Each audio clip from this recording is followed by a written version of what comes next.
Hi, today's talk is about values and how they affect your success.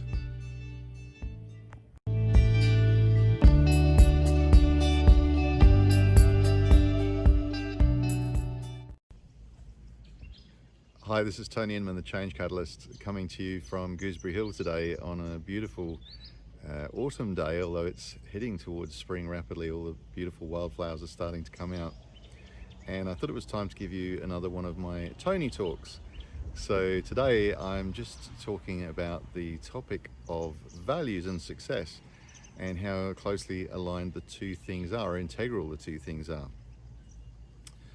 Let me just say that you've probably heard a lot of talk about values, and a lot of people never stop to consider what their values actually are. What does that mean? What are values?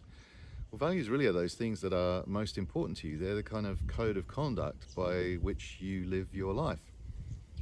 And if you're not sure what they are, you can grab one of my free values exercises that will help you to determine that. But mostly think about, where is it that you focus your attention in your life? What are the things that are most important to you? Is it family? Is it friends? Is it your work? Is it a cause that you're committed to? Is it some kind of business venture? So those are the clues. And you could also liken it to the little voices that you hear in your head sometimes, driving you towards achieving certain things.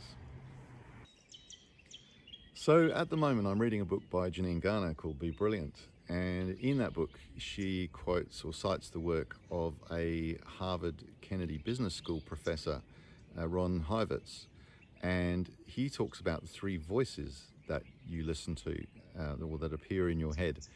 And one is the professional internal voice. So that relates to your position, your job, your title, the role that you perform in for your work, and the expectations that come with that, or the expectations that you're aspiring to because of what you think that particular professional role stands for or should be.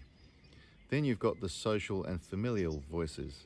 So those are the voices of your close friends, your family, who are popping into your head, with their wisdom, their guidance, trying to pull you in a certain direction towards fitting in with those family or social values. And they do say that you're the sum total of the 5 people you spend the most of your time with. The third one is the ancestral voices. So that's been handed down through the generations, through your culture, through your family, through how your family relates to the nation that you've been brought up in.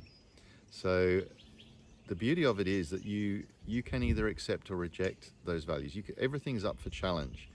We all have our own unique way of looking at the world.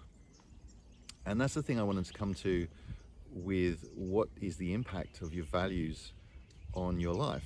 And I go back to the old definition from Earl Nightingale that I particularly love, where he talks about your success is when you are working towards a predetermined worthy ideal or cause, or a predetermined goal that you've set for yourself.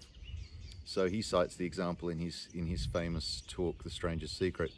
He talks about the lollipop lady who's doing that because that's what she loves to do. She's protecting the people who are crossing the road, whether it's the children or the parents of the children picking up their kids from school, and seeing that as a worthwhile and ideal cause that makes her happy to pursue that. Other people might look at that job and go, well, that's not a very high aspiration or whatever. We all judge people by our own standards, our own expectations. And one of the things that the more you read books about wisdom and about mastering your own self, is learning how not to judge other people. So if people are following their goal, their path to what makes them feel successful, then that is their individual right. So it is also your individual right. You don't need to feel pressured by family expectations, work expectations. The most important thing is that you're in alignment with yourself, and by that I mean in alignment with your own values. So it is worth taking the time to stop and think about what your values are, what they mean to you, and that, if you like, becomes your code of conduct for you defining what success means to you. Nobody else, just what it means to you. I hope that's of some help, and I'll catch you on the next video. Thank you.